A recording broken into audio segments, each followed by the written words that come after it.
up late, charts on fire, red and green like a funeral pyre.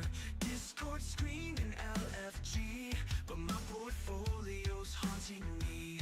Spiked my coffee with regret. Last night I longed to break out bet. Now I'm broke, not broken yet. Just one more pump, I won't forget. Buy high, die hodling. The gen brain dopamine's controlling. Ride the whale, get wrecked clean. This crypto dream's a guillotine.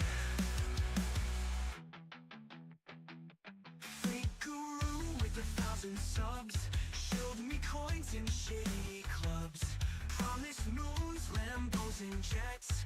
Now I'm left with JPEGs and debts. Scalped my soul in a 5-minute chart. Market dumped and it ripped my heart.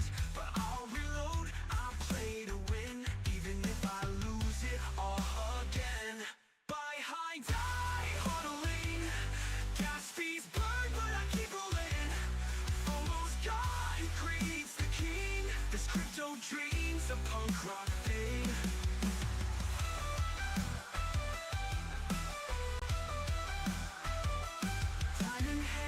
With the crack in the glass, risk it all, no brakes, full gas. Liquidation, call me sweet.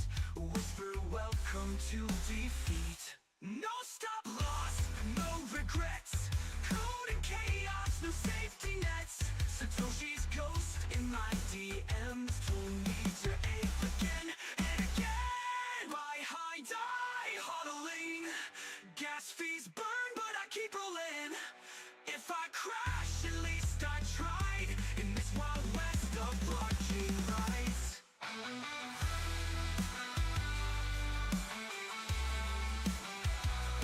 I'll be trading till the lights go out. Shots are noise, but I live for the sound.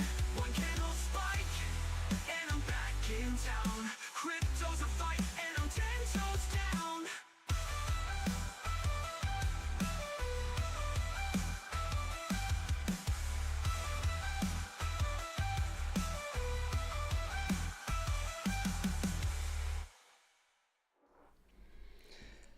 Good morning, guys.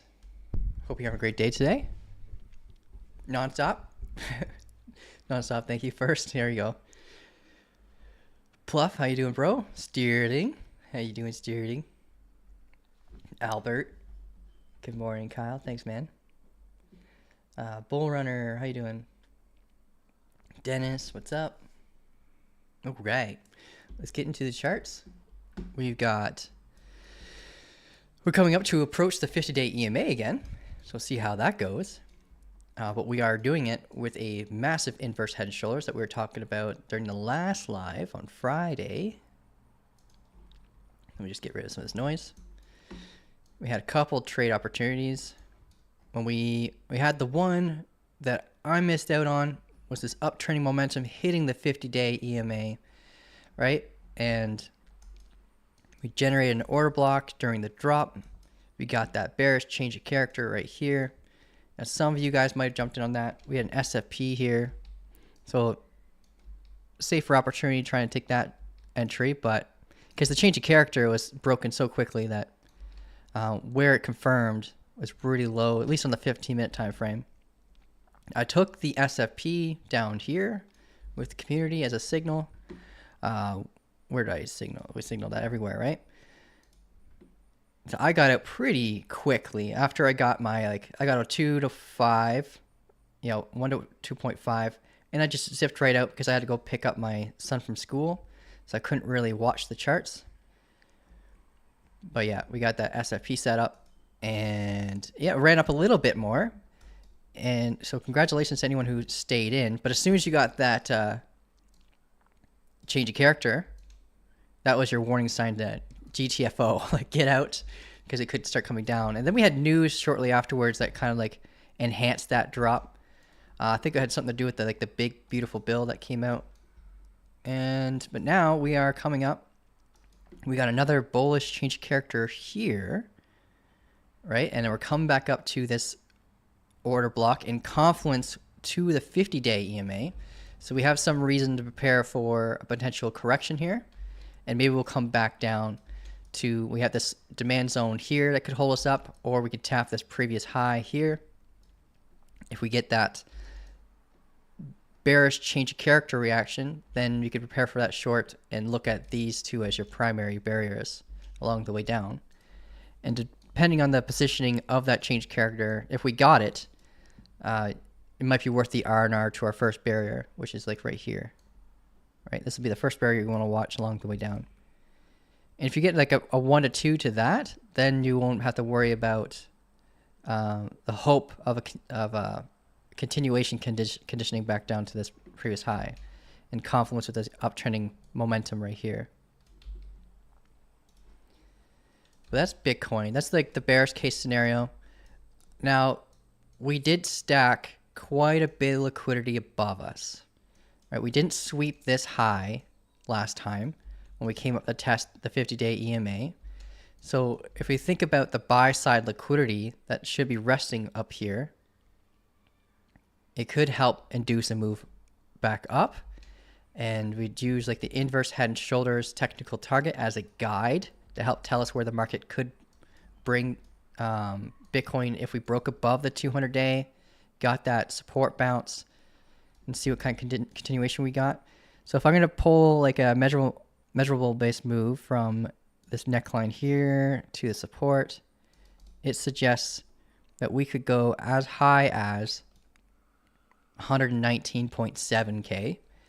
But along the way, we'd have to watch what kind of barriers we'd have to deal with in order to make this target possible. So we have this supply concern here. We have an hourly order block in confluence with this previous point of control that we can hit our head out on, which kind of like halts around 114.9. Now that could just induce a retest to the 50 and bring us back up.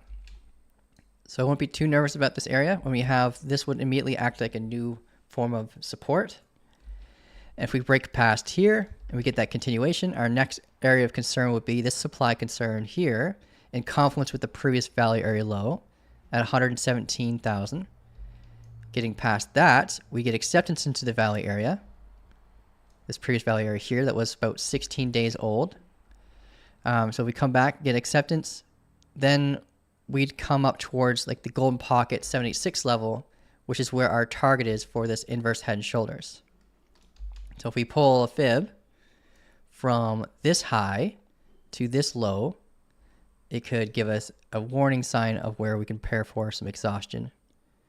And that's where we get the golden pocket, and we bleed a little bit higher up to the 786 around 120K.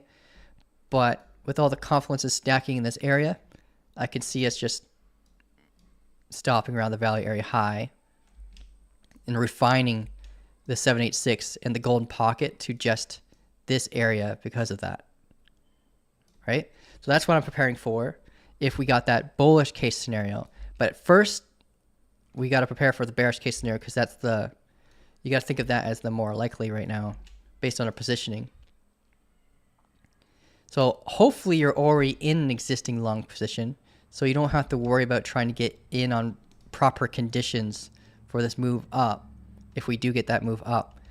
That way you don't have to, you're at a spot where you can prepare for the bearish case scenario if you're already in. Let's say you stayed in on the SFP, or you got in down here in the cup and handle on the lower time frames. Right, lots of reasons to jump in, or the SFP here. Wait, this is our first little boss that we need to fight before this is possible. And if we get that opposing change of character, then I'll think that we're more likely to come back down, at least to the uptrending momentum. Am I just child, or do you guys see it too? Okay, I'm wondering what you're talking about. The inverse head and shoulders drawings, the famous inverse head and shoulders drawing, is that what you're talking about? Where just, I don't know, half of what you draw in this space looks inappropriate. But we have the chat. So we got, hey bro, how was your weekend? Ready to crush this week? Yeah, I'm ready to crush this week. I'm super excited. I had a great weekend though. My daughter and wife went horseback riding. It's something that they do once a weekend, every weekend. It's like $30 a session, so like it's pretty cheap in my opinion. We have my son Jaden and Atlas and we just chilled while they were gone. I did some yard work, built a new compost, got torn down a stump recently, and now I gotta build a new fence because my crazy neighbors could probably just walk onto my yard and steal shit. It's been pretty good. Pretty good. Inverse head and shoulders. Yeah, Jeff, that's what we're talking about. Inverse head and shoulders. If you get there's a tool over here on the left-hand side where you can draw these. You get your left shoulder here, your head, right shoulder forming here. That's what we got so far. So that's still to confirm. Otherwise, like this is obviously a warning sign of accumulation. All right, we're starting to create higher lows. So if we get that break here, and then we see it act as support, we can use the 50-day EMA as a really good guide for this. If we break above that, and this recent high here, we can start seeing liquidity being taken, and that can induce the move that we're looking for. But if we get that bearish change of character instead, then we'll be prepared for the negative scenario, the bearish case scenario, right?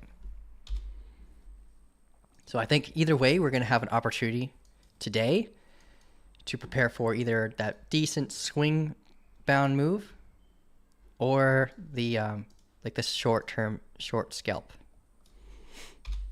right? Because this trade could take a few days to hit its target. It could surprise us and just teleport like it has once, you know, it's Bitcoin. Does weird stuff all the time. But it could surprise us and come up, but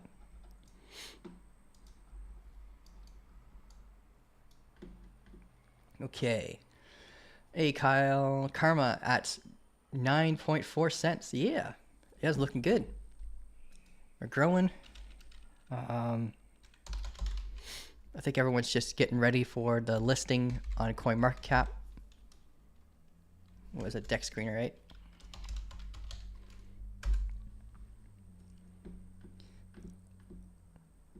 We have the airdrop coming this week too for the Karma Flux NFT holders and the Clairvoyant NFT holders. Yeah, we got some buyers come in. We're getting above this high coming in soon. And our next little area of concern is right over here. Draw this little box. Luckily, we got rid of some of the whales that were caught into here. So there'll be less of a threat when we come up through here. And we have this massive double bottom. If I get my paintbrush tool ready. I don't know where it went. There it is. Yeah, this is the big double bottom here. And that could likely, if we break past this supply concern, we'll be going to the all-time high very shortly afterwards. So congrats to any holders. That's a pretty big deal. Some people have been holding for the rewards, but it's nice if you hold for the rewards and then you are able to sell those rewards like at the value of your seed investment. Like, you know what I mean? Like holding through all this, you're just getting a bunch of rewards while you're waiting for it to move up, and then you can sell those rewards and then pure profit. Someone asked to look at Ethereum. Karma's your best performing asset. Nice. Congrats, man.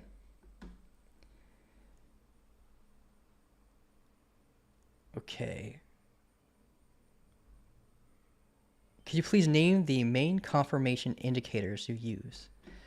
Confirmation indicators. So market structure is my confirmation indicator, but my positioning indicators would be the fixed range volume profile, in confluence with like demand zones and supply concerns, and then market structure in confluence with momentum. So I can write out all my rules for you. Got nothing to hide, and you guys can back test them and see how well it does for you. My win rate,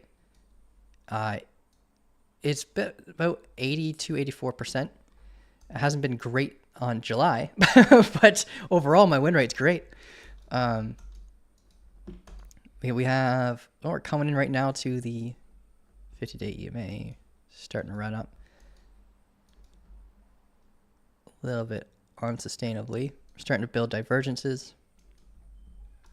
We'll see what kind of structure we get. That bearish change of character is what I'll be looking for. We just started mitigating the order blocks here, so we'd have the confluence of that. The order blocks, the 50-day EMA, and then the last thing we would need is that bearish change of character. What do you think about false move Monday? That's a really good way to call it. Yeah.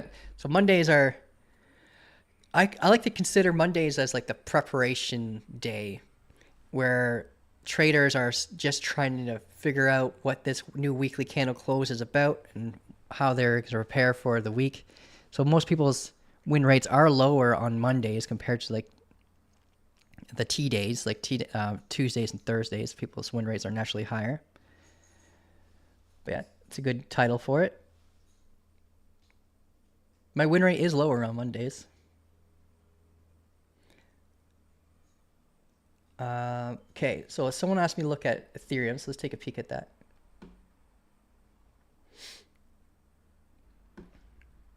We have Caliphate.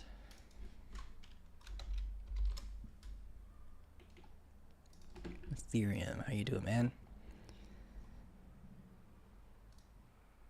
It's my range. Hi.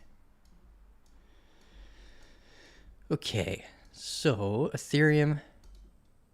Oh yeah, we really wanted to break above this high in order for us to have the measurable target hit for this falling wedge to be right here.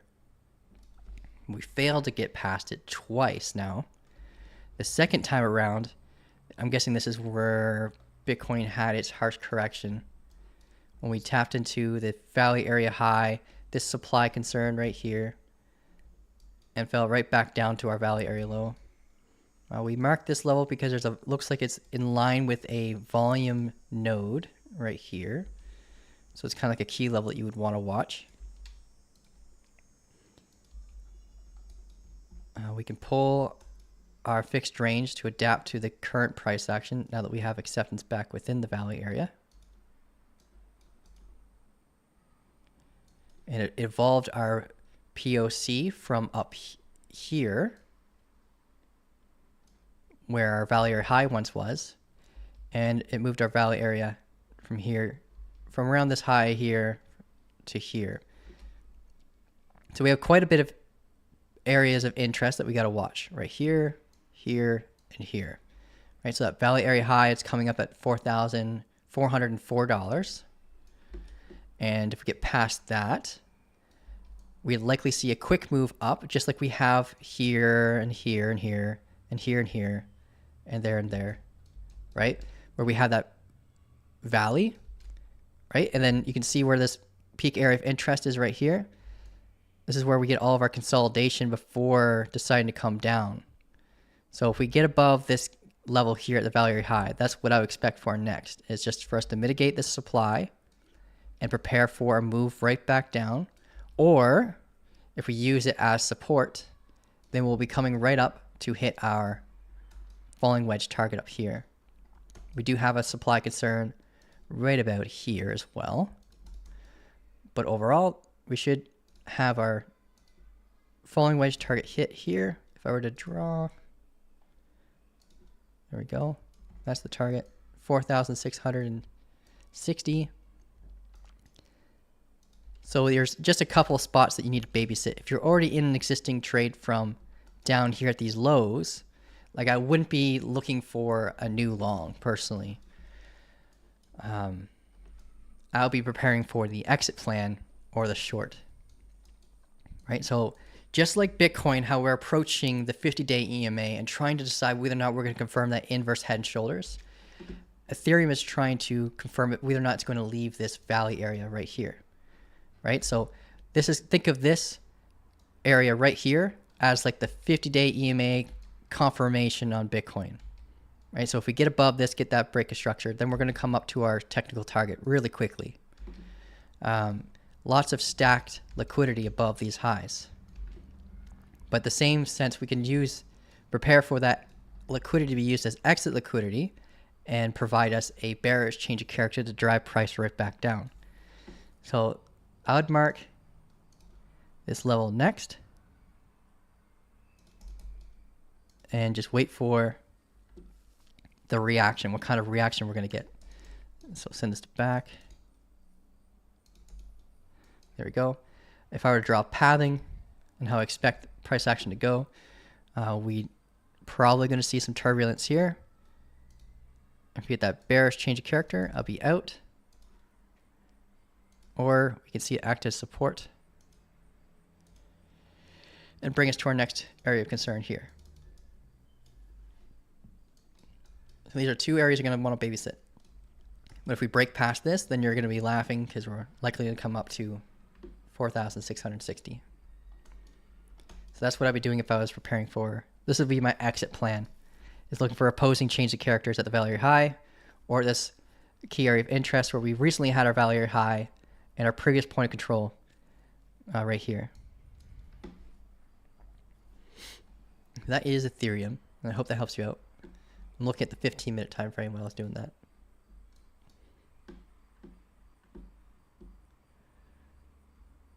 Can you share the contract address for Karma, please? Thank you.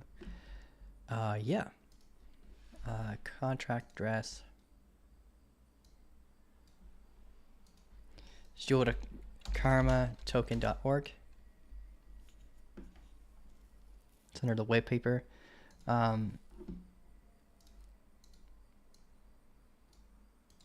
just grab this from here.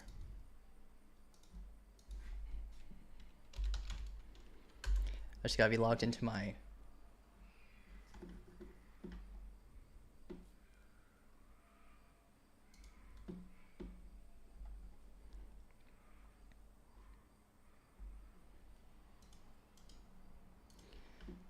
I wish I could send chats right through OBS. I gotta be logged into my Bitcoins. I mean my YouTube, so I can chat with you guys.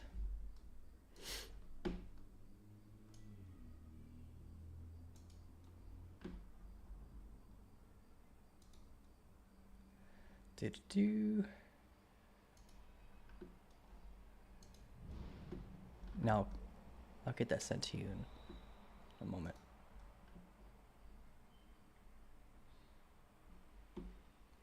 Live chat, come on.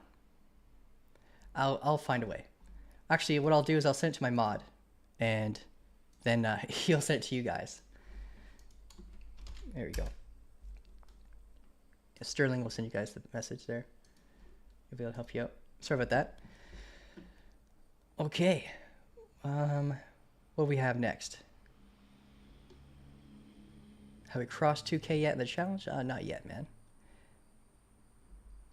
Omniverso market. Let's answer your question there, man. So the things I use for my trading strategy, yeah, it's the fixed range volume profile. You'll find it on the left-hand side where you would go to do a long or a short position. Down here under volume based, you see fixed range volume profile.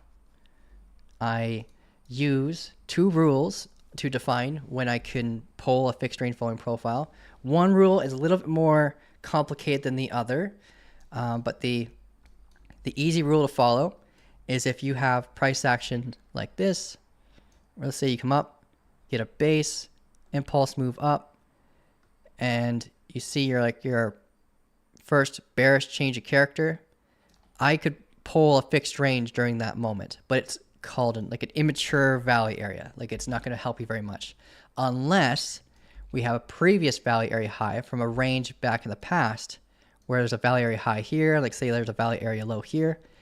Then I would use this previous information to help guide me into a short position or prepare for a long down here, right? When a value area becomes mature and you're not able, say you're kind of new and you don't know how to look at previous value area data, then you just wait for two changes of character to define a local range. And then you can jump in on then you can start pulling your fixed range volume profile from that moment, right?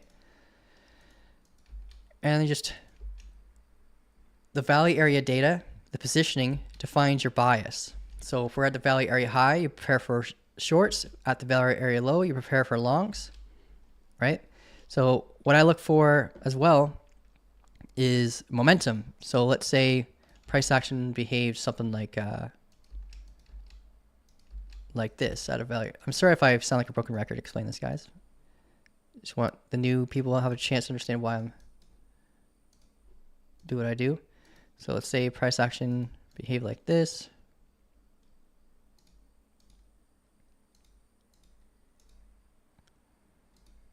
Which is a lot more common. Price action is usually not very. There we go. So this is momentum here, where you're tracking the pace of the buyers in an uptrend, and you're tracking the pace of the sellers in a downtrend. Right. So in a value area, what I would like to see is us break that momentum in confluence with the change of character at a value area high before I consider taking a short. We break for longs, the opposite's true. Break of downtrending momentum. This is the pace of the sellers. The order books will tell you if there are sellers respecting your trend line or not, or buyers in an uptrend. Then we look for that break of momentum at a value area low, change of character, target the value area high, right? And you're always targeting the opposite side of the value area, and you're always going to be mindful of any supply or demand zones along the way that could prevent you from hitting your target, right? Like the point of control, for example, is going to be your big area of concern that you're always going to watch no matter what your trade is. And where it's positioned is going to be very, very helpful. So if it's on the low side right here, for example, then you'd have the confluence. You'd want to have the confluence of breaking that point of control, right? If it's really far into the upside over here, then that's going to be your barrier concern that you're going to have to watch along the way up. But yeah, that's kind of my rules in a nutshell. I use divergence in assistance to that. I won't just enter based on a change of character. I'll also enter on SFPs at a value area low or at a value area high. I try my best to avoid any internal SFPs inside the value area because your win rate will reduce. But that's what I mainly look for, man. We have a whole course on it, teaching each individual tool that I use. And all you need to do is become a member. You don't need to pay a crazy flat fee of like $1,500 or anything crazy like that. It's all included in the membership. Have I ever used the anchored volume profile? Oh yeah. If I think of the anchored volume profile as like lazy mode. So if I wanted to turn on lazy mode, you click on anchored VWAP, start the value area being like here. Oh, that's the anchored VWAP, my bad. I meant the anchored volume profile right here. There's pros and cons to this. When I did my backtesting with my strategy, the moment we leave the value area, I want to stop doing my pull, right? And I don't want the new data to be part of the value area pull. And that's one thing that's going to suck when you're using an anchored value fixed range, right? This is going to start including all this data. So especially if we start getting a higher high, I don't want my value area high to be manipulated and to include that data. So once we leave the value area, I stop my pull. Once we get acceptance back within it, I include it all into my pull. That's one thing I don't like about it, but yeah, I used it a couple of times, especially when we're like stuck inside of the value area. It's a good way to go lazy mode until we leave it, kind of thing.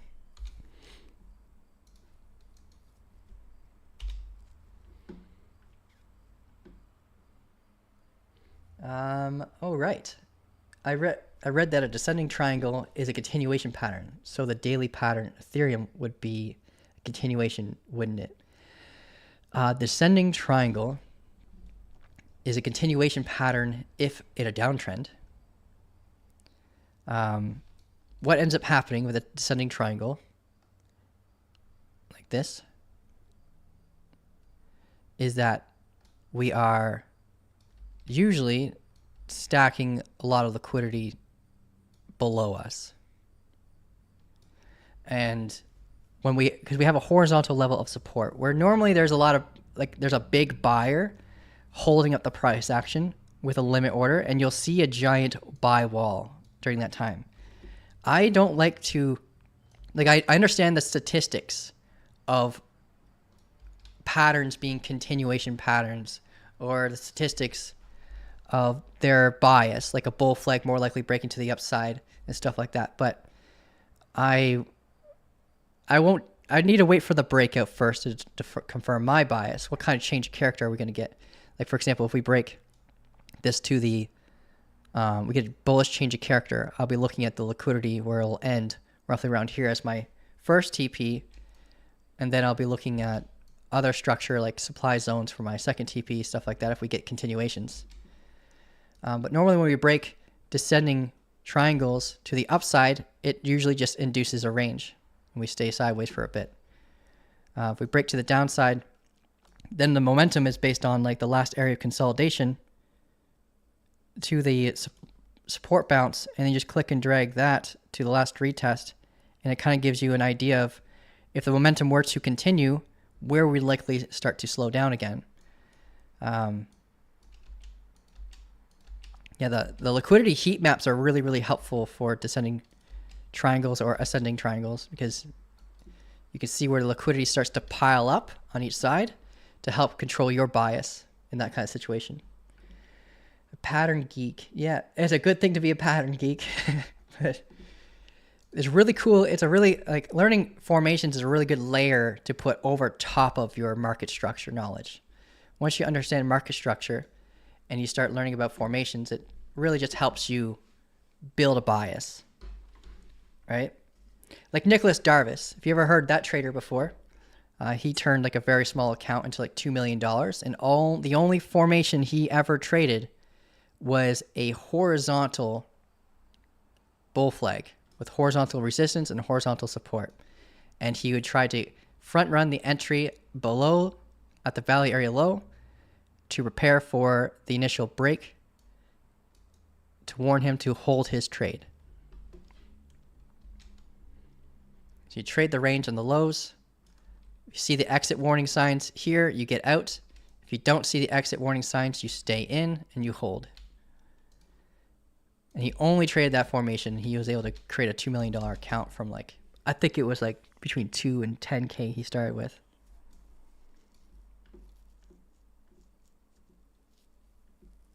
You're a W guy? I'm a W guy. W's are my favorite. I fucking love double bottoms. Double bottoms and double tops. Just so, like, transparent, especially if it's an ascending or descending double. So if we have an ascending double top, I love those versus any other. And I love descending double bottoms over any other. Unless I have an equal low double bottom, those ones are fun too. But because they induce a change of character. And that when you have a change of character induced in your charts, then you're more likely to have more trade participants. And the more trade participants you have, the more likely you're going to hit your target with your own personal setup. So yeah, I prefer like the ascending. You can see like the reaction that you get off of those ones are pretty great. And the other ones are lower confidence. Fibonacci traders like the ascending ones, like this. You can just pull a fib from here to here and you have your golden pocket right there. But there, I still wouldn't trade the fib pull unless we got the change character to know that I can flip bullish. Can you slap on H-bar technical analysis? Yeah, we can do that. H-bar, how you doing? We haven't looked at H-bar since the 1st of September. Where are you guys buying your H-bar? I would like to know.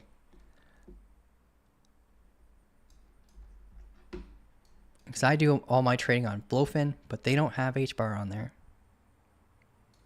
I was about to do a limit order down here. Like I would already be a holder right here, but yeah, this is a really good spot to repair. So we're just talking about value areas, and And you can also use this tool in your Fibonacci setup. For example, this Fibonacci retracement tool here, you can adjust it so it shows you with your level values to percentages, right? So you'd see everything based on percentage values instead of it all is based on percentages. But what you can do with this is you can adjust it so that it will give you like these kind of levels here. So we know we're deviated away from the valley area. If you do your pull from the valley area high to the valley area low, about 25% away or 50% away. And statistically, the best time to buy is usually around the 25% level. You usually get those bounces around there. We were actually planning for that around here as well until we got that, like after we got the bounce.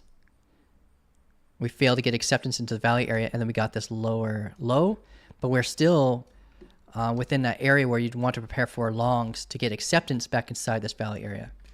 So similar to Ethereum and similar to Bitcoin, where we're getting close to that area where we're trying to confirm a strong continuation, HBAR is in that kind of situation as well. But right now we're fighting against this supply concern right here. But what we really, really want to see is the confluence of acceptance into this valley area and being above this supply concern as a form of support. And then maybe we'll get that break of this more macro momentum that's been holding it down since 30 cents. We dropped about 30% from the that high to our low, and about 25% from where we currently are. So yeah, that's what we're basically banking on right now for a strong continuation on HBAR is that break of structure here and confluence the break of this momentum. And then we'll likely see a continuation up to the valley area high again at 26 cents. And based on our active momentum,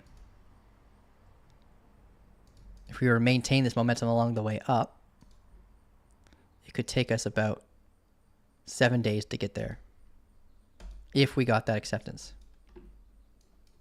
Otherwise, this is a spot where a lot of people would actually prepare for shorts unless we got that acceptance.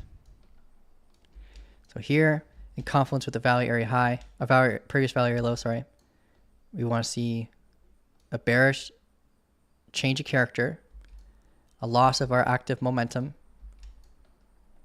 and then we can start coming back down to these lows again, but being very mindful of these highs likely acting as support initially. So we have to watch that area along the way down.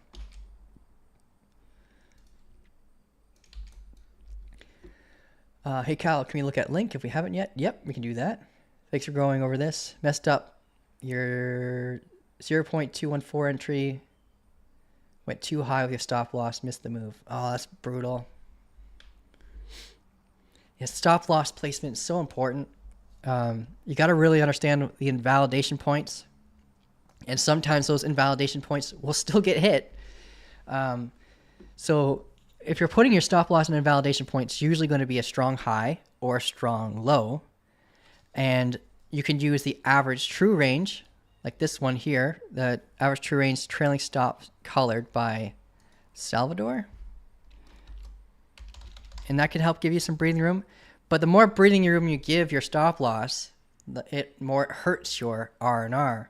So you got to make sure that there's like a awkward balance that you got to keep, right? You want the safety, but you also want to have like the gains when you're managing your risk properly. Where will Solana reject? All right, so we'll look at Chainlink and Solana. I did just sell my Solana with my spot trading account. We bought it down here. And yeah, we're selling it. Well, I sold it here where this limit sell order is. I undercut this wick right here with my sell order. And if we get that opposing change of character, I'll be preparing for a rebuy down here just to accumulate more Solana. If it decides to run up from here, we have a lot of confluence to prepare for a short here too. But if it decides to run up from here, then I'll be cycling those funds into another asset instead. Just accepting the quick gain that I got. Okay, we were looking at, what was the Chainlink was the request.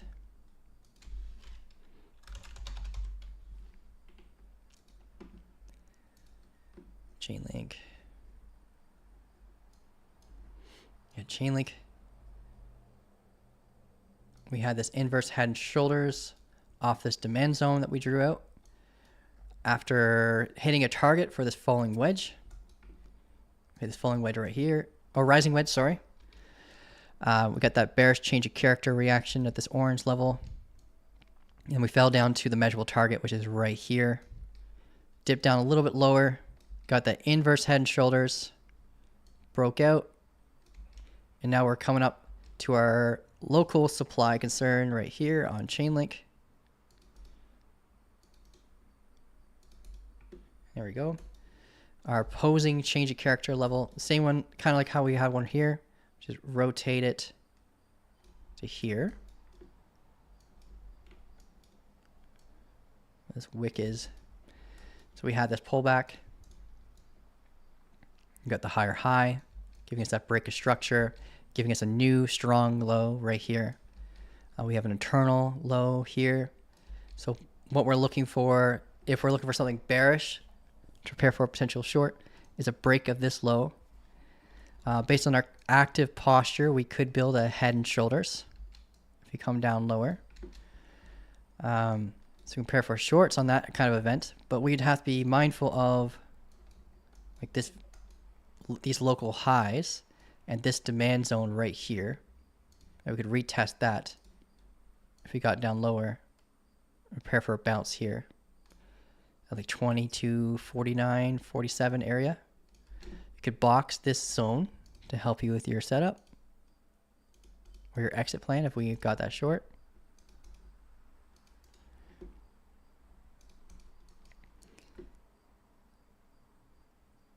Pull a fixed range as well from here to about here where we left the valley area. And we can use that valley area high to help refine our plan a little bit. So previous valley area high right here. If we got this break, where is my path? There we go. So if we got this break, this is where you prepare for your exit plan. Right here. Demand zone, valley area high, strong previous area of interest. They could flip from resistance to support and likely come back up from there, giving us like this really awkward, steep, inverse head and shoulders if we got something like that.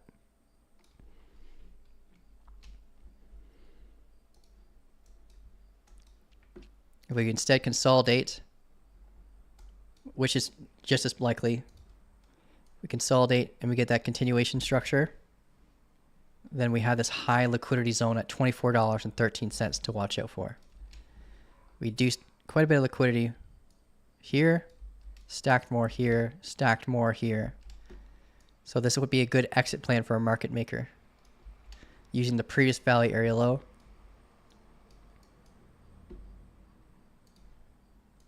I'm in confidence with that. But I have a limit sell order here for my smaller portfolio to prepare to exit here to rebuy back down here to just accumulate more free Chainlink. Hey Melissa, how you doing? Yeah, Coma hitting a 50-day EMA plus some order blocks. Yeah, exactly, man. Hear that now, getting close.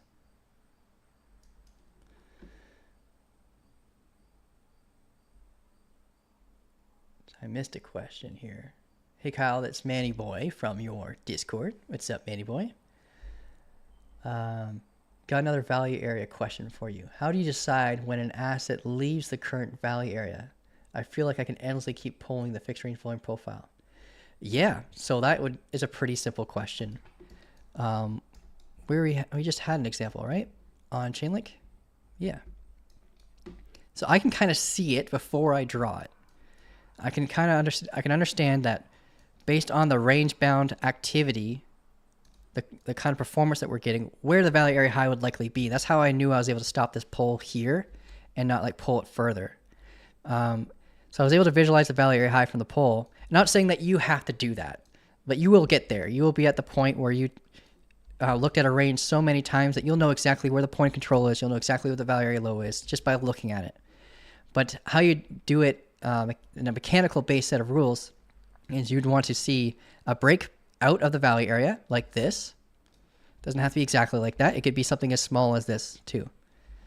And then when we come back down, we want to see the value area act as support, right? When we come down. And if we get that higher high, break a structure, that tells us that we're leaving that value area and we're very likely going to be moving back to a previous value area. If you use the visible range volume profile, which is like an indicator similar to this, where it shows you like these, the price action for like everything that's on your screen, it will show you valleys like this, right? These little valleys.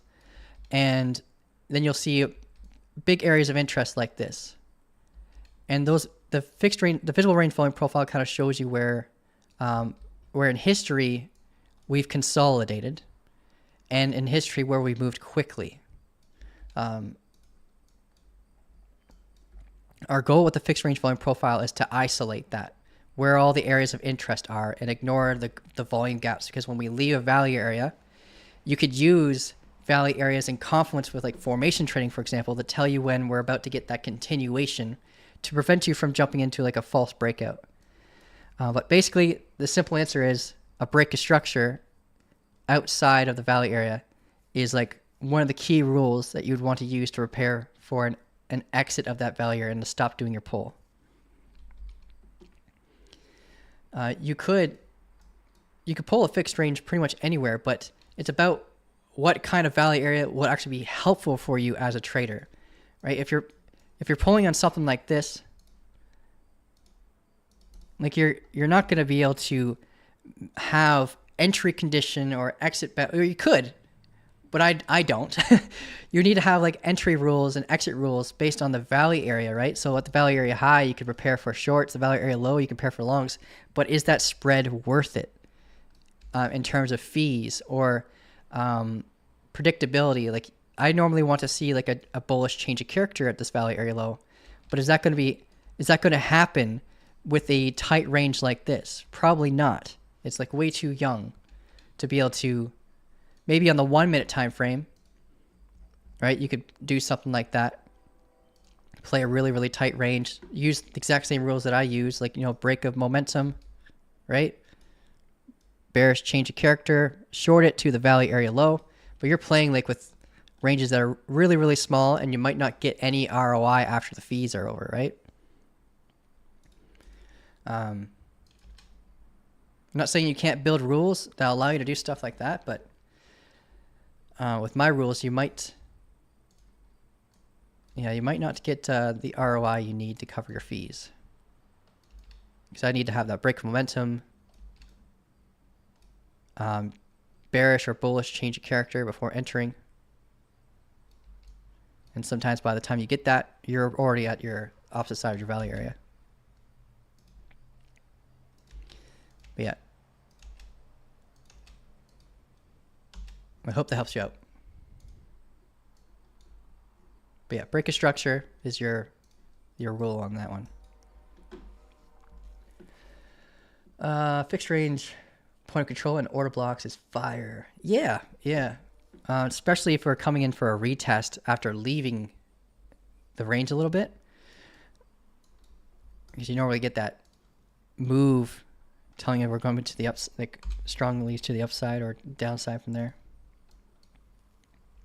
And if it's at the equilibrium point too, which is a majority of the time in a value area, this is where you'd see a point of control. It's the center point right here.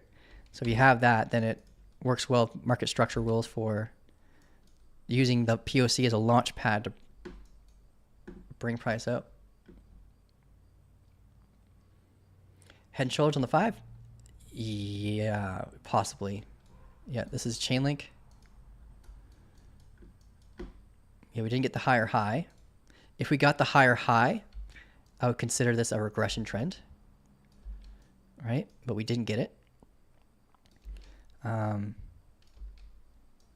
least not yet. But yeah, right now it's looking like a head and shoulder structure. This being our key level to induce a change of character.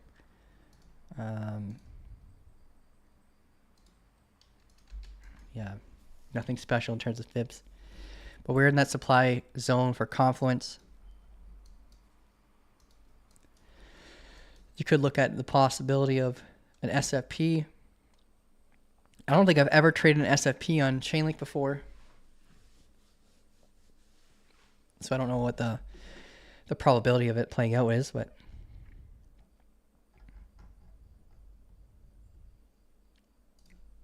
yeah, we're likely just going to come down to here. Let's see how we play it off. We got a 5-minute order block here, 5-minute order block here, so we got some reason to bounce.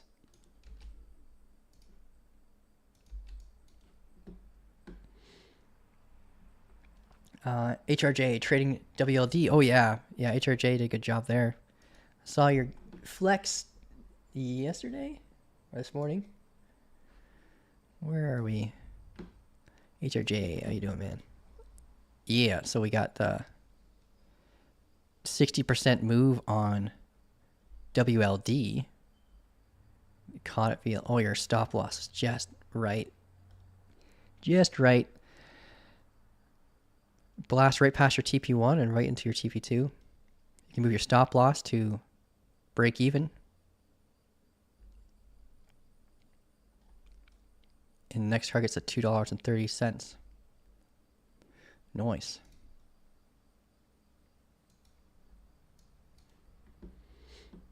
Met Bitcoin on the 5 for the head and shoulders.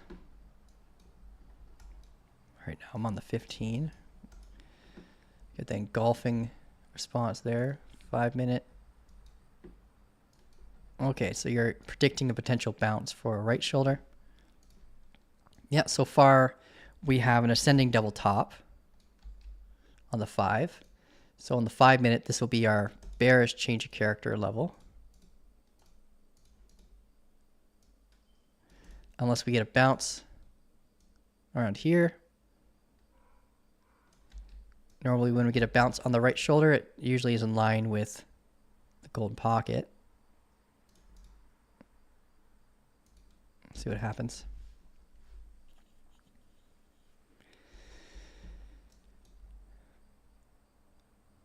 We got a very small undercut to the 50-day EMA.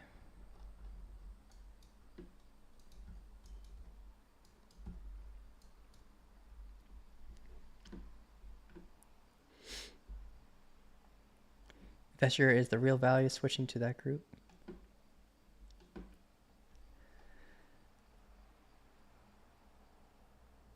BTC exchange has H-bar spot on perps. Oh, cool. Okay. Well, I'm actually planning on moving my swing trade account to BTC. See, that's perfect. I'm moving from my swing trading account is on Bing X, and my scalping account's on Blowfin. But I'm thinking about moving my swing trade account to BTCC because of their long-term plan when it comes to like KYC and stuff.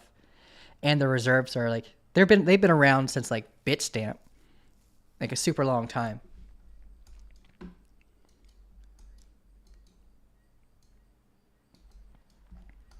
Okay. Yeah, we just got to give some more time for our Bitcoin to paint us the picture. But yeah, the 5-minute, we're starting to build divergence, bearish divergence right here. We are just coming in to tap that 50-day EMA. We mitigated quite a bit of order blocks. We get that bearish change of character. It might be a short-lived drop to here. So prepare for a potential reversal. But if we do instead get that continuation, we got an order block here that has yet to be mitigated, but overall I'll be targeting this upturning momentum.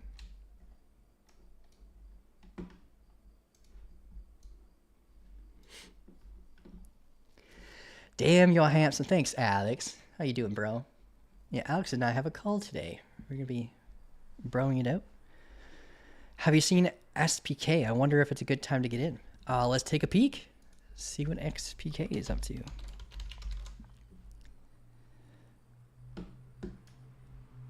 Okay. Let's take a look at Spark. So it tried to hold the 50-day EMA as support and failed. Came down to this demand zone right here. This is the 5-minute time frame. Built this awkward regression trend and already hit the regression trend target while tapping this previous low. Let's zoom out on the bigger picture though. Unless this is the whole picture. This is pretty much the whole picture. Okay.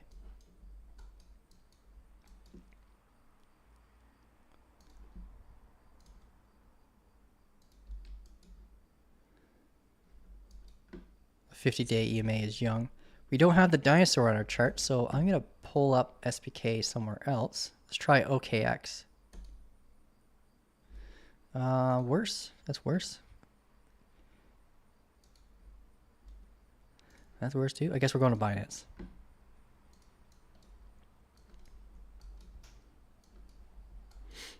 So we got a little bit of a sleeping dragon. It's been in a downtrend for about 46 days, which seems to be the half its lifespan. We are finding support off these previous highs, which is great. This looks like first liquidity, but it could also just be the listing valuation for Binance. So we broke this downtrending momentum, got this double bottom posture, retested the neckline here with a doji. Doji on a higher time frame is always going to be an incomplete confirmation. So it looks something like this, where price action came up, pulled back, and it went about, depending on where the candle is when it closed, it'll kind of give you a story of where it likely is about to be before it gets that higher high claim. So from here, we came up, came back down, we bounced, and they were about here on that candle before the following day we got the higher high and confirmed the neckline as support. So whenever you see a doji on a higher time frame, that tells you you need to zoom in on a lower time frame scale and figure out what it's about to confirm. We have a team member, David. He calls them doji sandwiches. You're always getting ready to eat before you take the trade. Right now, on the lower time frames is really messy. We got lots of sell shadow wicks. Whenever it seems like everyone's trying to exit as soon as it gets any form of pump, most likely because they're trapped buyers, just getting out as soon as they can. But we need to see, we've got a bit of a rounded bottom here. We need to see these highs here act as a form of support and get above this 50-day EMA in order for us to start climbing back up to its previous, or get basically all-time high structure, right? We have a big area of concern here. I'd pull a fixed range volume profile from here to here, where we use that valley area low as resistance. So I'd mark that valley area low along the way up. We have, whenever you see an impulse move, base impulse move like this, put them on your screen as like little triangles, rectangles, so you can prepare for them to act as potentially as a supply concern. If you have the confluence of an opposing change of character in these areas, you take them a little bit more seriously, because those changes of characters will have more weighted impact over the price action than a regular one.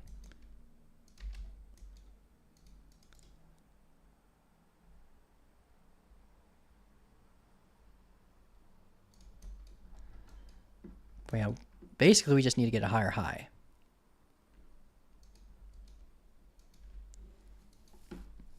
And the spark is going to be set. Hey man, how you seeing SK? Is it a good time to get in? That's your question though. Let's see. I prefer to get in a position of strength. I don't want to get in just because the price is lower, right? Right now, we're actually in an area where you could be getting in a position of strength soon. So we have this demand zone here in a 15-minute order block that just got mitigated. Let's see. So what we need to see is basically just a bullish change of character on like the 15-minute time frame. So let's say we pull back a bit.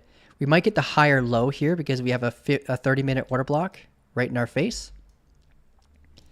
So zooming in like the 5-minute, you could see from the impulse move up from here to here. We have the confluence of that order block being in line with the golden pocket. So you might see a bounce here and a break of the neckline. So you might not get that change of character reaction that I would normally prefer people to take in on. Because those change of characters normally have more trade participants. The neckline, it didn't reach the previous lows. So one thing you got to watch out for when we're tapping previous lows, any buyers that might be in around here could exit, which would induce us to go range bound against this area until they're out.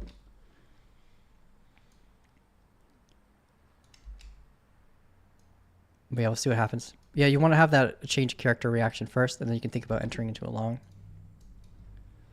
I'll pull this as a separate value area, because if we get acceptance into that value area, it will give us a target extension to this value area high.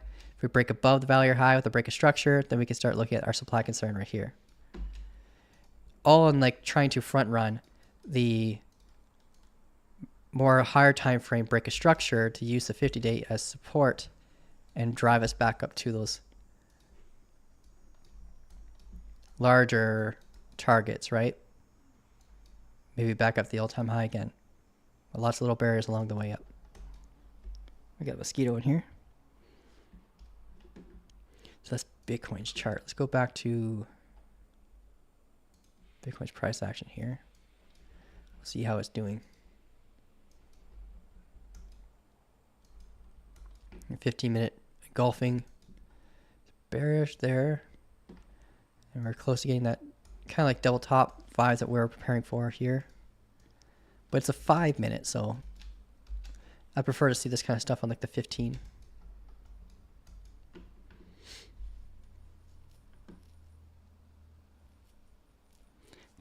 Just want to say thank you, Kyle, for leading us through the challenge. This is building patience and confidence so much. Right on, man.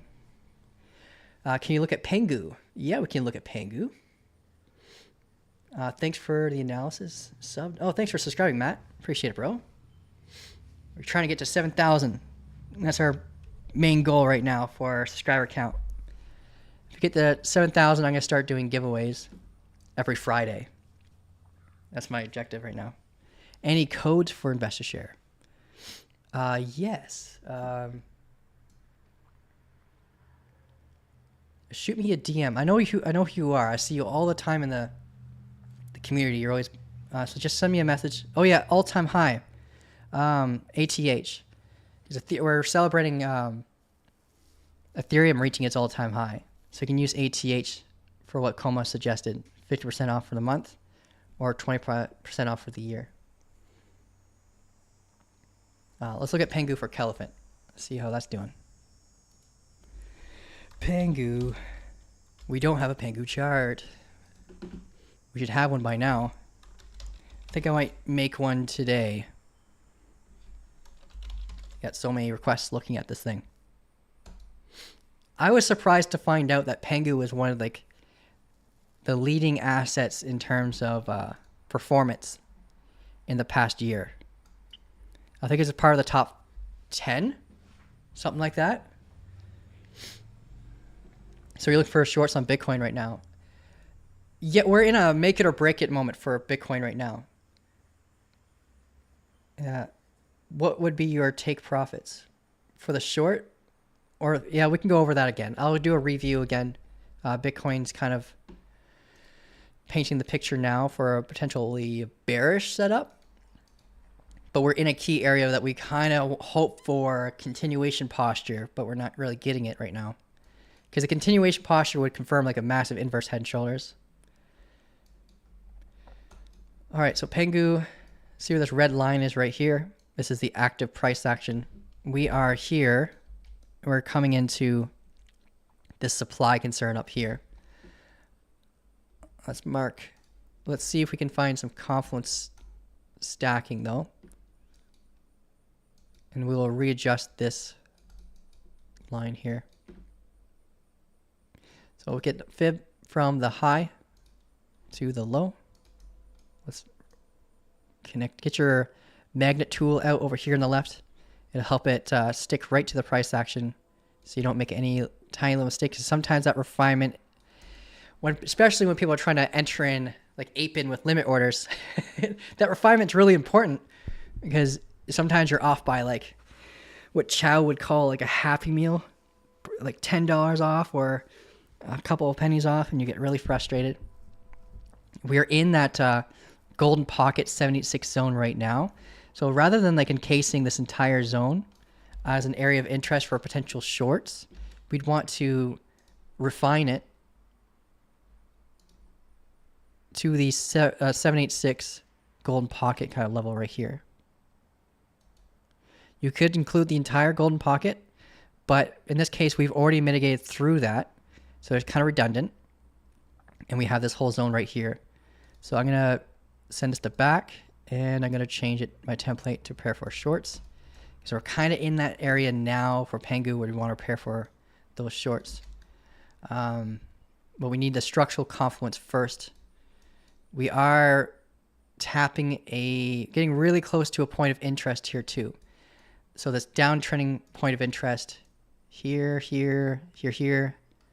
We're very close to tapping that. It's right where the 30-minute order block is. So you'd want to go on to your exchange and look at any sell walls in the order books to see if there are people or trade participants preparing to exit around this area. It doesn't mean that we won't break through it, but maybe this time around we'll just test it, pull back, maybe to this previous value area high right here, and then get that bounce to actually finally get that break. So short term, I think that this thing might have a correction coming up soon. Again, another make it or break it moment. Like a lot of assets are just preparing for either that really big move to the upside or that short-term correction to the downside. Like they're all positioned that way. So like we got Pangu here. All we need is, let's see, we're the 30-minute. Let's go to the 15. Our current key level is super low, unfortunately, right here. So we need to have a 2-candle pullback consecutively, higher high, and then we'll generate a new key area of interest, and then we can use that for potential shorts. We have a couple demand zones, the one right here in our face. So whenever I'm seeing this, guys, and we have that opposing change of character, I'm going to assume that this is going to be the range low and that we're going to be range bound here. We'll see what happens. But that's the kind of pathing that I would prepare for, is that, that 2-candle pullback, the higher high, come down, give us that change of character. If we get that change of character, you could enter the short and using the strong high here as your stop loss guard, but you got to watch this as your potential barrier in case it induces a range. If we come down lower, a really, really good second spot to target is here with the confluence of this demand zone, the previous point of control, and the 50-day EMA. Right? There's lots of interest here for potential bounce if we got that correction here. But this is still a spot they got to watch for potential bounces here, this little demand zone here. And all that could do is create the structural posture for an inverse head and shoulders, or a regular head and shoulders, to define that kind of target, right? But it's looking good. It's looking good. Did we get the higher high? We did get the higher high on Chainlink. We might get the SFP. So if we mark your magnet tool out, mark your previous high, see how we swept that high and we closed below it. That's a 5-minute SFP right here. The technical target for an SFP for this one is just this low. So invalidation point is the wick itself. You put your stop loss right above that wick and you target here. Is the R&R worth it though? Not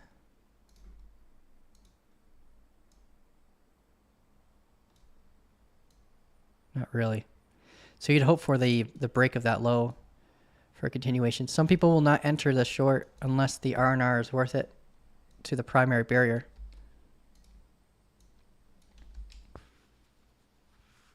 I'm personally not taking it, but this is a decent SFP into supply. Target this low, hope for the continuation to this low. Maybe get the change of character here for the strong move down. This is kind of upside down setup to what we took on Bitcoin the other day. The bullish SFP. Coma saying a 5-minute change of character on Bitcoin.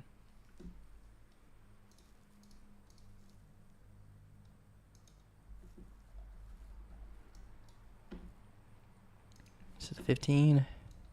Yeah, there it is. Yeah. You're right, man. So we flip bearish on the 5 for Bitcoin. The 15 doesn't flip bearish until we break these lows. I'm looking for 15-minute structure for Bitcoin in order for me to short it.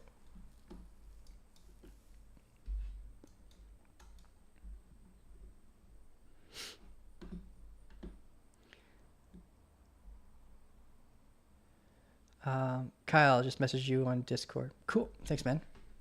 Ciao. What's up, man? Just talking about you. Coma, all-time high. Doesn't work on the yearly. Just FYI.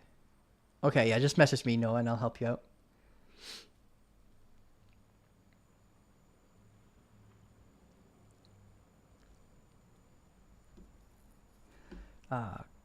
Kyle, can you look at Somi and MYX for possible extensions? Yeah. Somi. I don't think I've taken a peek at Somi before. Looks young. Doesn't have their logo on here yet. The default logo is the Tether one. They should have their own default logo instead of... If I were a business owner of TradingView, I would have their own logo there instead of USDTs.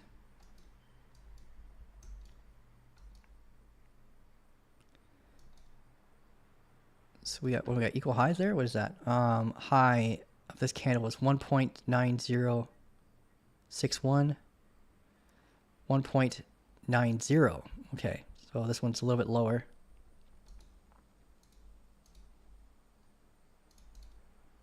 A quick way to find out the open close, the open close highs and lows is this right here. You guys will see these number gauges. This is where like most of your indicators are using these numbers to help create their help create their indicators and stuff. So yeah, if you hover your mouse over top of a candle, it'll show you the highs and lows and close and stuff like that. It's really helpful to find out if an area has been mitigated or not, if you can't see it with your eye. Okay, so right now we're consolidating inside this range with this little demand zone down here. It's like a 5-minute little demand zone right here holding up the price action.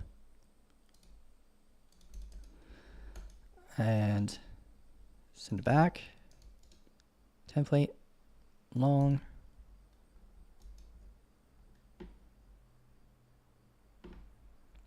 And zoom out. This is the 4-hour. Okay, this thing, yeah, super young. At least on Binance. We have this uptrending momentum.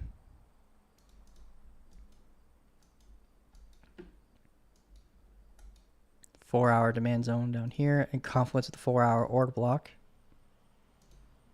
So if we do come lower, this is going to be a decent spot to repair.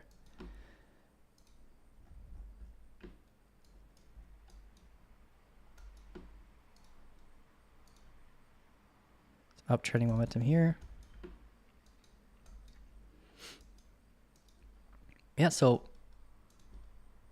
you definitely can get a move up for sure.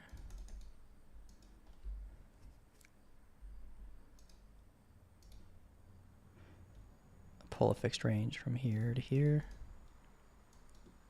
So what I would want to see for us to have a continuation is a break above the supply concern right here, this little small local one here, in confluence with a break of structure out of the valley area, this valley area high, for that continuation.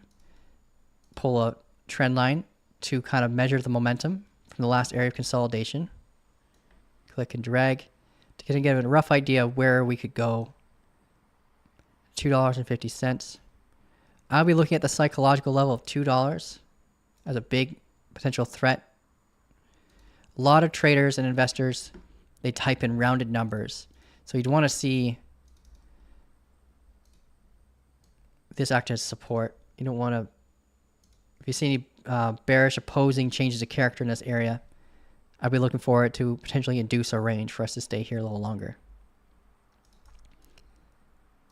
Settings. Oh, I'm turning on the alarms. My bad. I need to change the coordinates.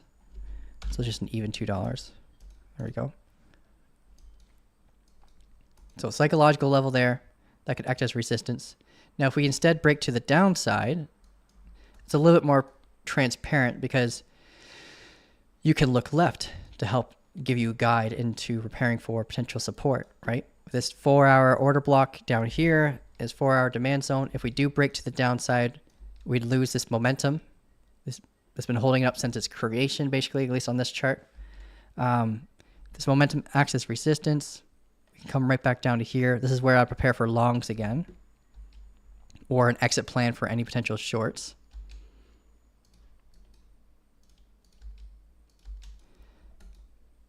But yeah, this thing is strong so far.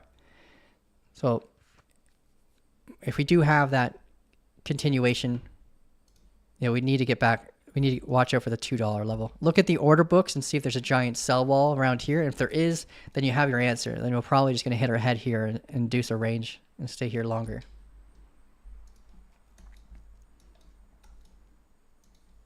But the momentum is suggesting a pretty intense target of $2.52. And from where we are, that's a pretty big percentage-based move. That's like 47%. I'm going to keep this here in case anyone asks me about it again. I want to see how it performs. But I'll look for an SFP first around here. Sweep of these highs. You know, candle closes within range and then target the value area low. But that is Somi. I hope that helps you out.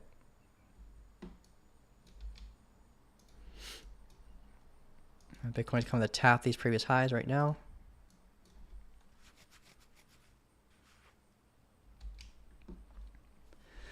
No problem, man. Hey, Kyle, can you take a look at KDA, please? You were able to get a position from 35 cents. Nice. Runway wants to look at file on the daily. 92% breakout opportunity. Okay, let's look at file together, too. You're still holding curved momentum on the 15-minute. Curved momentum. So you're using an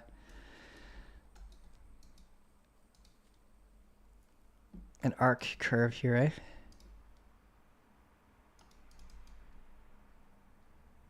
These are fun. Now, I only really trust them when we have so many touch points that you can't move it anymore. Because there's so many... There's 3 anchors, so there's so many variations on how you could draw them out. They're great for alarms. So when we break past them, then they kind of act like a tool to tell you to prepare for a potential trade. But they're not usually one that I'll take action on a trade with. I think there's only one trade setup that we used a curved one before, and that was like back in the last bear market for Bitcoin. But it was an insanely good trade because it just kept ramping up and ramping up for... I don't remember what the percentage base. We can go back in time and go over that together, but let's go through. Let's see. Let's go through file for runway, and then we'll go through KDA for Jarek. As a file, we have a file chart. The file is one of like the two assets that I'm holding that are underwater right now. Not by much, but because if we look at file, right, we have this massive valley area that we've been ranging within for over 1,000 days. So 1,054 days before we started using it as resistance. But after this cycle, I will never be a holder of file ever again. Its tokenomic structure is terrible.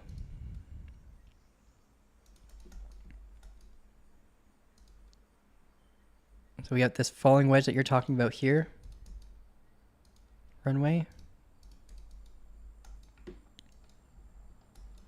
It's giving me Ethereum vibes in the sense where it kind of already broke a falling wedge, but it hasn't really hit its target yet.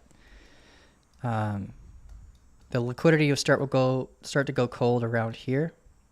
So if you're entering any trade, either on this confirmation formation here, which is like, think of confirmation formations as the mini-me version of the bigger structure that broke out, right? It happens all the time where you will see a breakout of a formation like this, right here, and then you see a miniature version consolidating on top of it. I personally love them, especially when they're on flags. Make both flags like this, and then you have like a miniature one built on top of it. I got a bee in here. I got my door open, so sometimes the cats and squirrels and bees come in here. But yeah, confirmation formation of flag there. I love them the most because they usually just provide like a break of structure in a higher time frame, and that's all you need for that continuation to feel confident in your setup. And File is doing that right now with the falling wedge version. So if we do see that continuation, I do have levels already marked. This is where I have my exit plan. Actually, I'll be selling my Filecoin around here. We have this downtrending momentum, holding it from $28. This is like the pace of the sellers and conflict with that supply concern. So we're looking for an exit plan around $4.45 roughly around here.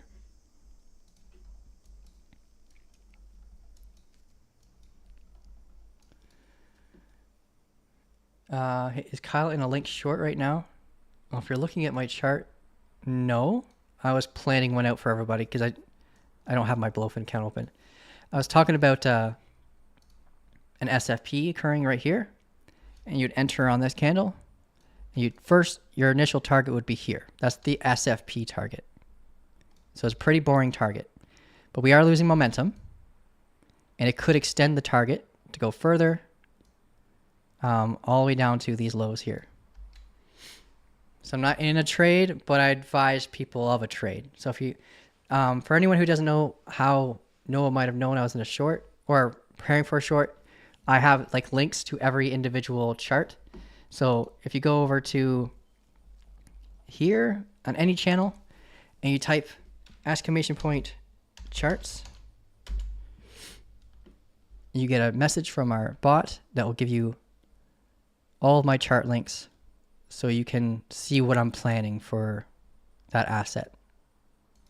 Or just compare my analysis with yours to help you with your setups.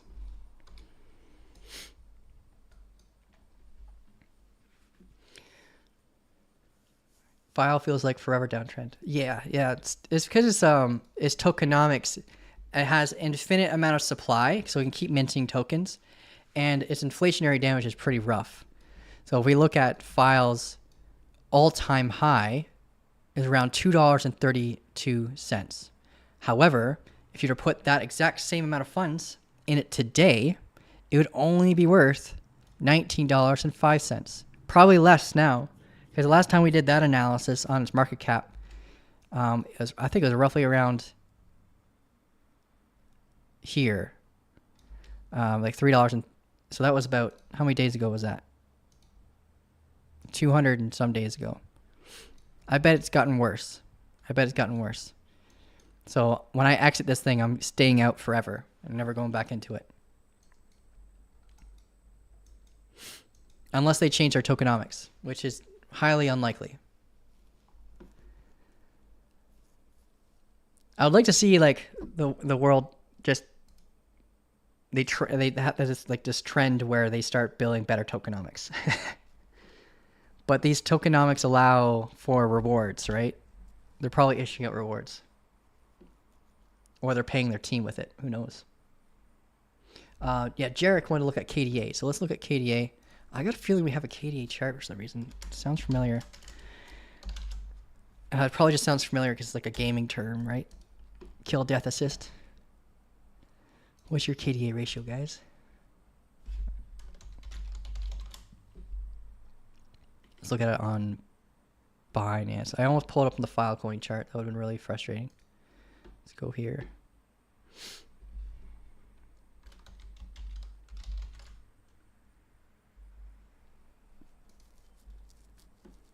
Do you think we'll pump File for a spot buy? I think File will have a short-term pump, but it's underperforming a lot of assets because of its tokenomics. So yeah, when we get to, I'm not saying it won't go up higher than this level, like around $4.45, but that's where I'm going to be planning to exit. I'll be happy with almost like a 2x gain.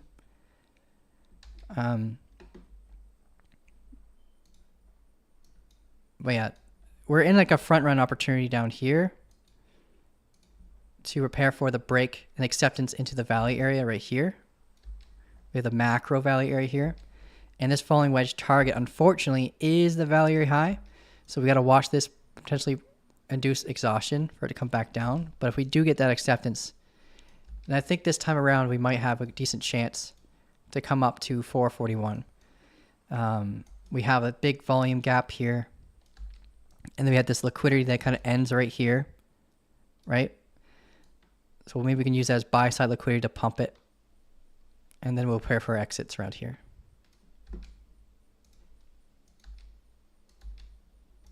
But short-term time frame, like it just looks bearish right now.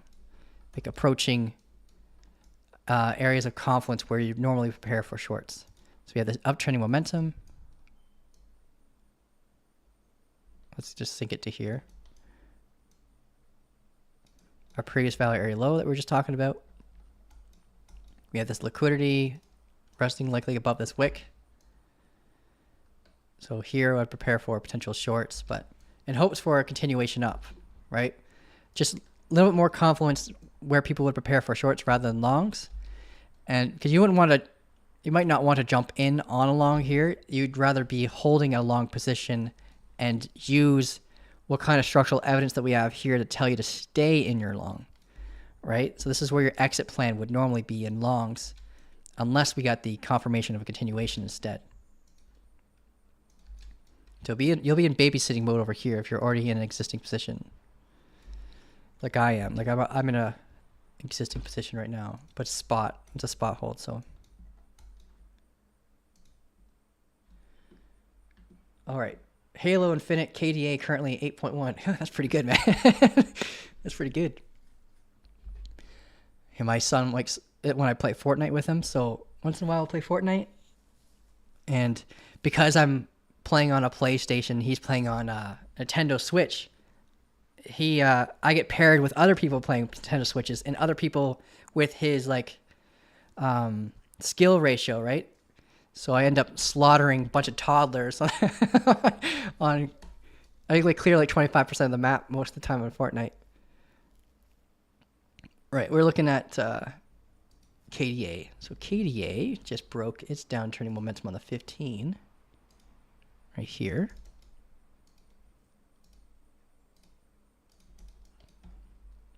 Zoom out though.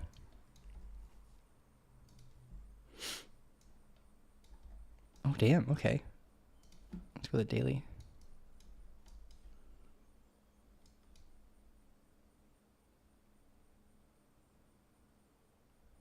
$2. Okay.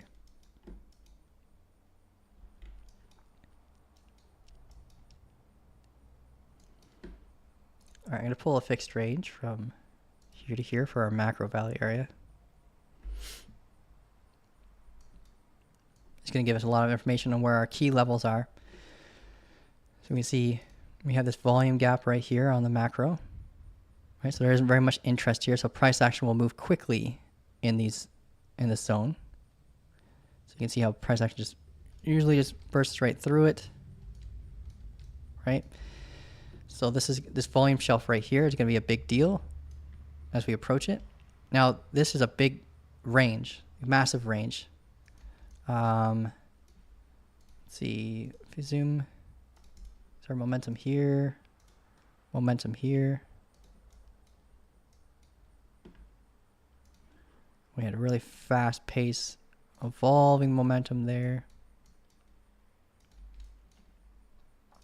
How long was this run?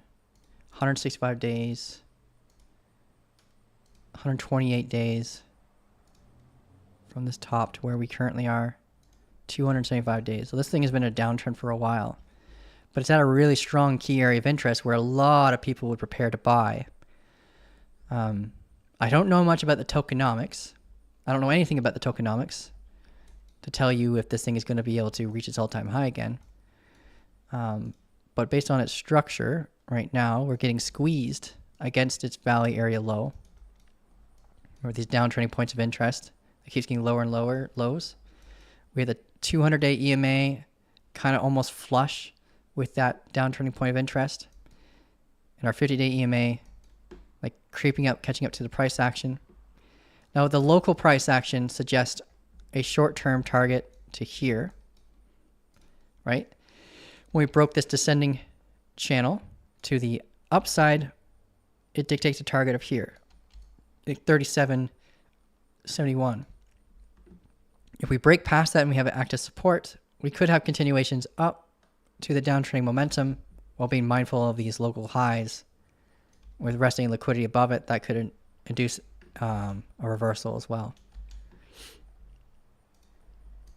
So if I were just to draw, you know, the local measurable target, it would be here.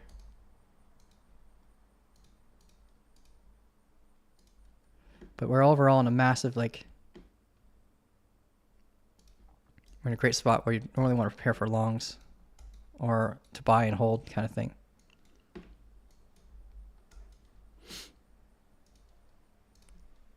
You can do some homework on this today and find out if this thing's worth the long-term hold or not.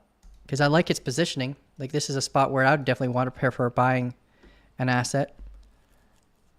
If we're looking at this, you know, on a macro scale, like being at a valley area low that's this old, it's a pretty big deal.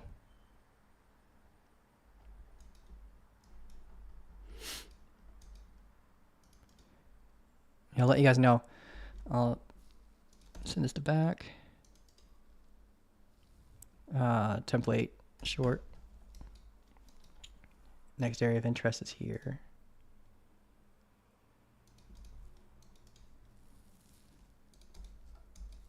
We had a daily order block, 200-day EMA. Supply concern all in one spot there.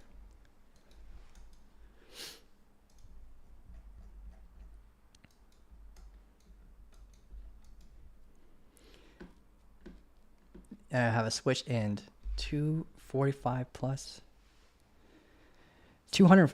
You have a switch 2 and 45 plus physical games. Oh yeah, the physical games is the best way to own them, right? Can't. Oh man, what PlayStation did was so frustrating when they just took away people's ownership over your downloads from the PlayStation Plus. That was frustrating. I'm not sure if you guys were like impacted by that, but one thing that me and my wife like to do on weekends when the kids are in bed is we play games together, and they took away some of the games that we were playing at the time. Fucking rude.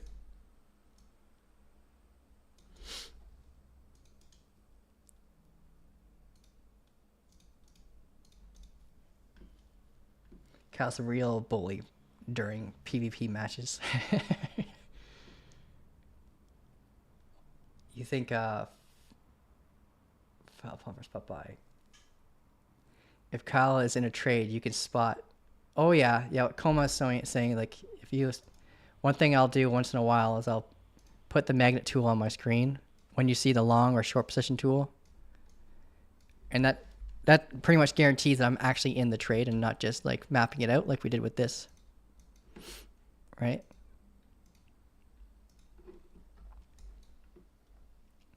And Solana, oh yeah, I'll make the post soon, but my Solana did sell here. This is where I'm targeting my sell order when we bought down at the value area low.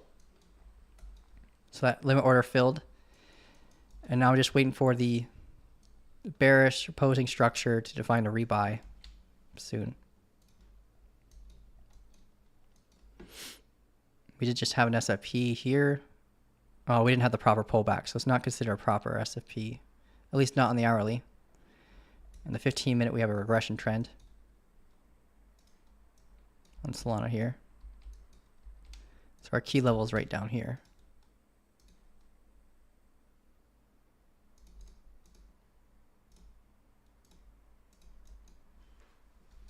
Prepare for potential shorts. I thought institutional holding file, but downtrend, but still in downtrend. Yeah, so it's not going to matter if they're going to be constantly making tokens, right? It's kind of like what's happening to your US dollar right now. And they're constantly printing more and more of it so that your purchasing power decreases. Let's do file and and we can talk about like its inflationary harm from there, because it's, if they make more tokens than it's being bought, then the valuation is going to keep going down. So imagine like you bought an asset and at the time there's only 10,000 tokens and there's like, let's say there's $10,000 in its market cap. So it'll be worth $1 at that time. But if they decide to make 10,000 more, making the supply like 20,000, and no one buys any more of it, and it stays at $10,000 market cap, it's going to be worth 50 cents instead. And that's kind of what's going on with Filecoin, but in an extreme level. And we can go through Filecoins on, let's go through Filecoin on here. And search it up on CoinMarketCap, FIL.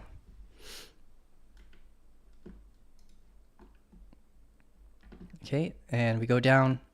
I'll move myself on the camera. I'm lagging. Sorry, guys.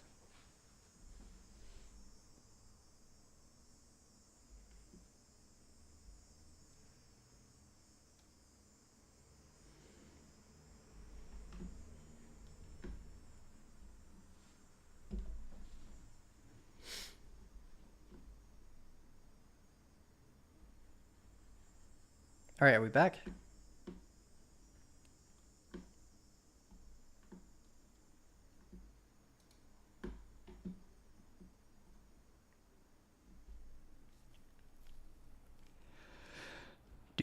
Do.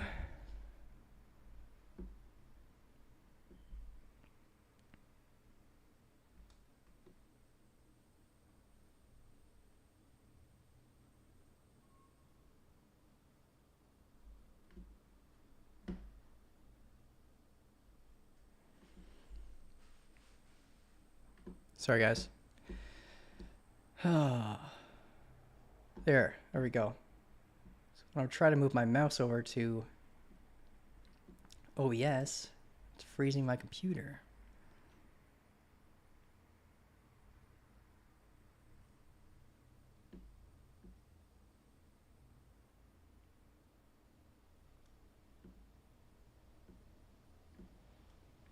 Yeah, it's being awkward. Sorry, guys. This down because ever since I opened up cap, it's just been going hyper slow on us.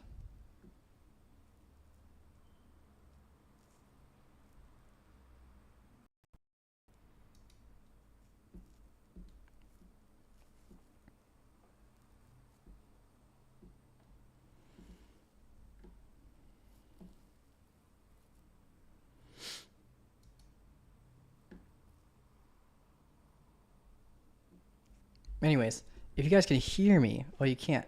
Everything's frozen. My goodness.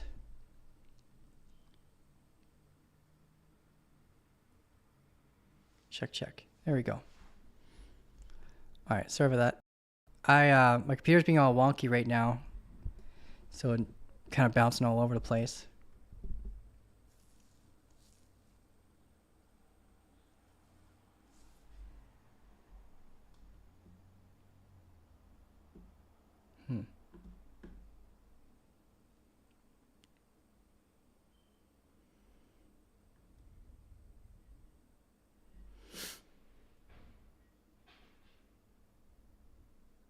You hear me? Okay. Well, as soon as I click on something, it shows my mic's not working anymore. It's weird. I'll look at the chat while my computer like catches up. Vchain. Oh, you want to look at Vchain? Can do that. Cardano sell zone rebuy strategy. Yep. Yeah, Cardano did hit like break to the upside recently of this little tight consolidation. Close all the kitten videos. I actually surprisingly only have like maybe 11 tabs open right now. And maybe it's all the charts because my charts are clones usually. So they have like lots of virtual memory. They take a lot of virtual memory. And this one's like 1 gigabyte. We can close that one down.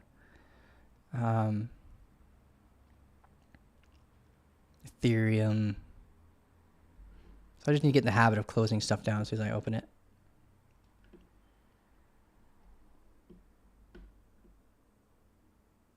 Mic is fine, video is freezing. Okay. Just slowly closing the tabs.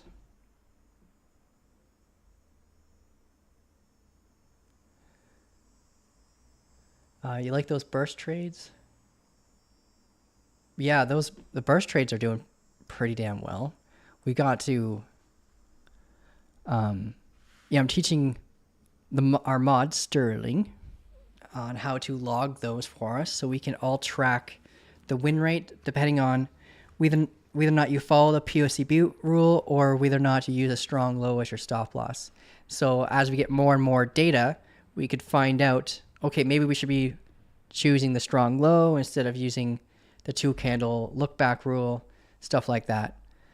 But as you adjust rules, the profitability factor is going to change a little bit. So lots of data that we're going to have to update on there.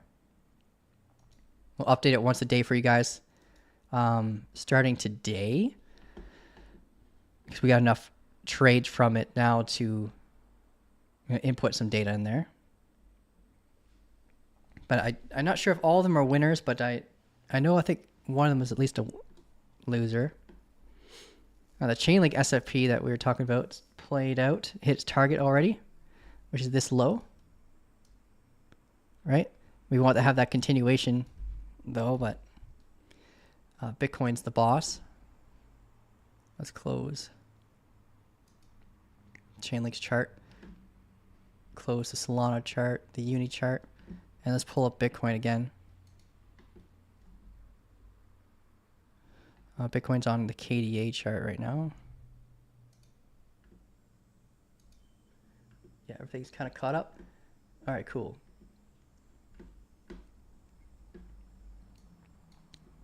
Yeah, KDA, yeah, we were talking about before. Basically, target up here with this descending channel, right? So it could make its way up there slowly. I'd watch this wick right here on KDA. That could induce a reversal. There could be liquidity up there that could be used as exit liquidity for large traders. So if we have an SFP there or a bearish change of character in that area, I prepare for a retracement down to at least test these highs again, where this demand zone is right here.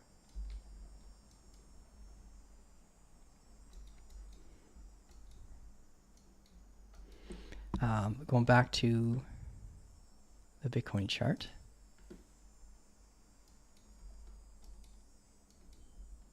Let me get rid of that. Let's go 15. 15's being sluggish. Get the 5-minute. Change character.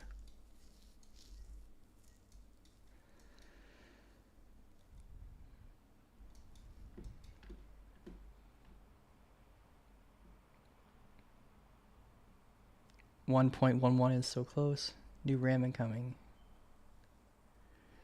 Okay, so now that my computer is working again, let's go to the Vchain request. I think we have a Vchain chart. I do have to leave and I have to be on a call in about 15 minutes, guys, so I gotta head out soon. But I do want to check out Vchain. I used to be a big holder of Vchain last cycle. Wondering how I was doing this cycle. Well, right now the local price action looks great. As you zoom out, let's see.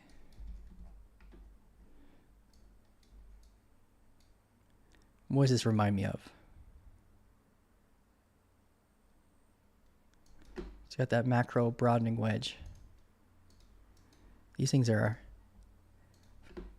intense. So broadening wedges are a sign of adoption, but they normally break to the downside. But it all depends on like how it reacts to previous key levels. When you're looking at a macro daily one like this, it's a little bit different. Like you could come up and see the previous key levels like this act as a form of support, and then have continuations up from there. What does this remind? This chart reminds me of another asset that we just recently prepared for a short around its broadening wedge high. It was also on the daily. Maybe it was CRO. I don't think it was CRO.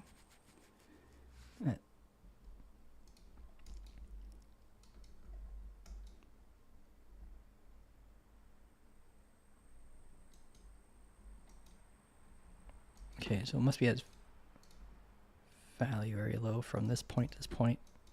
Point of control.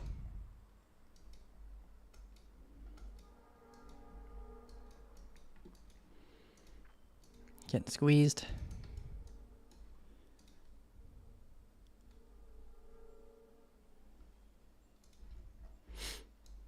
Get this more macro uptrending momentum here. You could probably refine this a little bit better.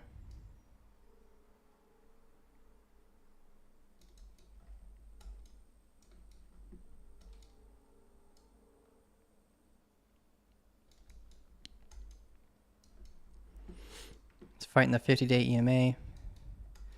It's always fun to trade near the 50 and 200 like this. Sarcasm, I hate it. I hate it so much.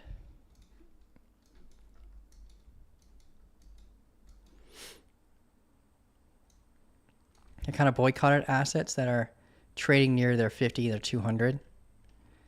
And I noticed that my win rate on setups kind of plummets near them.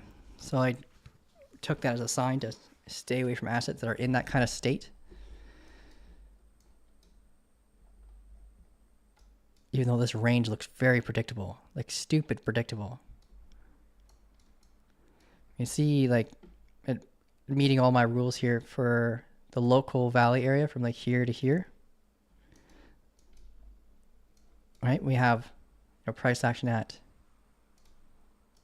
downturning momentum and a macro point of control.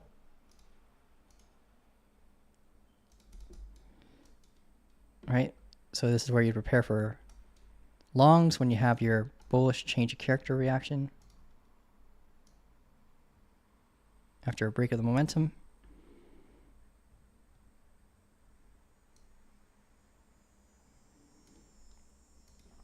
And we're getting that now, giving us a target of the value area high on Vchain here, while being mindful of the supply concerns along the way, right? We have at the value area high here, supply concern. We have an hourly order block that was just mitigated and it caused us to come back down. So what we could prepare for, even though the order block has been mitigated, we have this upper wick where we could get a swing failure pattern off of. So hopefully we don't get an SFP off this wick. So we'll mark I'll mark the wick right here. What we want to see is, you know, acceptance above this, with a break of structure above the 50-day EMA, so we have a better chance of getting that full rotation back up to the value area high. I'll be mindful of this point of control. Luckily, this has been mitigated already, but we still got to watch out for a local SFP in case that liquidity up here is used as extra liquidity that can induce a move down. If it doesn't induce a move down, then we can watch the 50-day EMA and for a potential support bounce for that continuation that we want to have. So if I zoom in on the 15,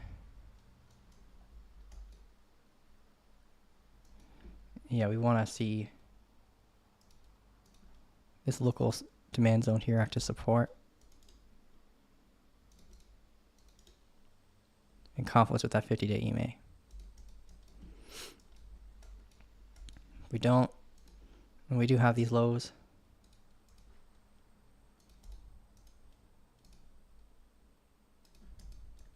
And then lastly, we have this little demand zone here.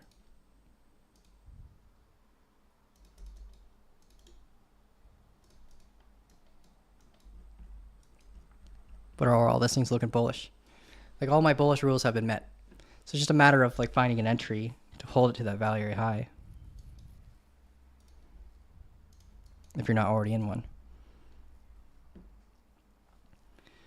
All right, that's Vchain. Bitcoin, how you doing, bro? Still dancing. So yeah, what I'm hoping for a short for Bitcoin, just to go a recap over everything, because I gotta head out soon.